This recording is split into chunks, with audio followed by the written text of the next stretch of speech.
রাধে রাধে বন্ধুরা। আজ অবধি আমরা নিজেদেরকেই নিজেরা ভালোভাবে চিনতে পারলাম না, আর কিছু কিছু মানুষ বলে তারা নাকি আমাদেরকে ভালোভাবে চিনে গেছে। হাসিও পায় সত্যি। যারা আমরা দুজনে দুদণ্ড বাড়িতে চা খাই না, তারা এখন শীতকালে বাইরে বেরিয়ে প্রায়ই চা খাচ্ছি।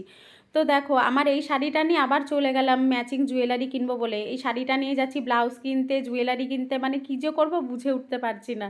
এইখান থেকে হাবড়ার দিয়ে কেনাকাটি করে চলে গেলাম সোজা বাপের বাড়ি। পিসি আমায় দিয়ে দিল কেক, আর আমার কিছু জুয়েলারি নিয়ে গেছিলাম দিদির জন্য, যে দিদি কোনটা ম্যাচিং করে পরবে, কারণ সামনেই আমাদের একটা অনুষ্ঠান রয়েছে।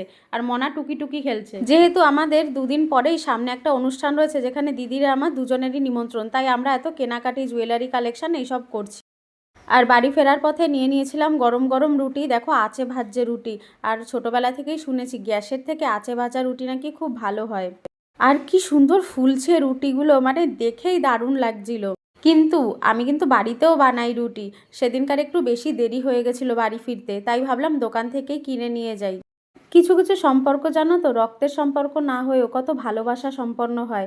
যেমন এইখানে দেখো, মামা ডাকো, ও মামা, হ্যাঁ মাম্মা আমাকে নিয়ে যেতে হবে।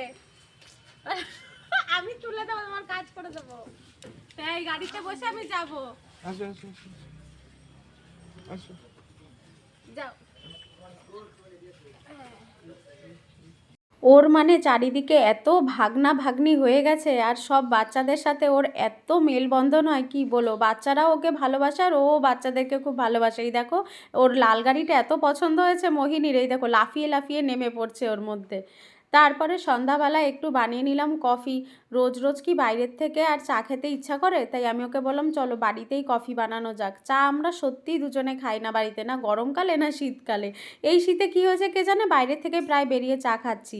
তাই ভাবলাম এইবার একটু বাড়িতেই সুন্দর করে কফি খাওয়া যাক। আর আমি ওকে বললাম আমার হাতের একটু স্পেশাল কফি খেয়েই দেখো, সব চা ভুলে যাবা বাইরের। একটু বেশি প্রশংসা করে ফেলেছি নিজের।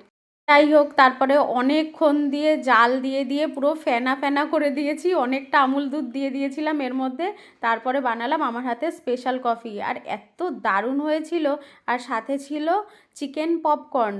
গরমা গরম কফির সাথে একটু কিছু না হলে ভালো লাগে বলো।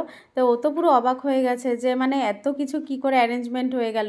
আর আমরা অনেক সন্ধ্যার পরে খেয়েছি, মানে একটু রাতের দিকে, তাই আমাদের রাতে সেরকম একটা খিদেও ছিল না এতটা কফি আর পকোড়া খেয়ে।